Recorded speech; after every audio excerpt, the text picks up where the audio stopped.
Voici la première étape de la construction de notre maison passive en ossature bois et isolation paille. Nous avons décidé de réaliser notre projet dans une zone d'aménagement concertée à Couëron, près de Nantes. Cette maison sera posée sur un vide sanitaire creusé à une profondeur d'environ 70 cm. La terre est retenue par des rangées de parpaings. Des plots et longrines en béton, ici et là, forment les fondations de la maison.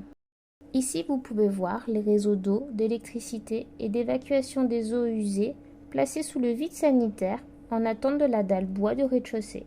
La dalle est constituée de pannes Kerto de 45 par 420 mm et la ceinture périphérique est réalisée aussi en Kerto de 45 par 465 mm. La sous-face est réalisée à l'aide d'OSB 9 fixé et étanchéifié avec du joint en cartouche. Des caissons étanches sont formés pour accueillir l'isolant en vrac. On agrafe une membrane par vapeur sur les poutres pour rendre le plancher étanche à l'air et fermer les caissons. Nous utilisons de la ouate de cellulose universelle ininflammable sur une épaisseur de 42 cm. Ensuite, on vide des sacs dans la remorque et on aspire la ouate à l'aide de la machine. Cette ouate est soufflée dans les caissons semi-ouverts. À la fin de la journée, la moitié de la dalle est quasi terminée et bâchée. Le lendemain, on poursuit l'opération sur la deuxième moitié.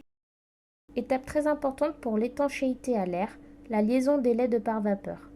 Elle est réalisée avec un adhésif prévu pour cette opération.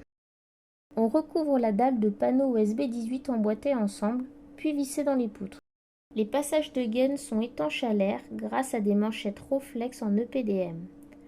Elles sont collées à la membrane à l'aide de l'adhésif. La dalle est posée sur des poteaux bois, isolés de l'humidité du sol par des platines métalliques.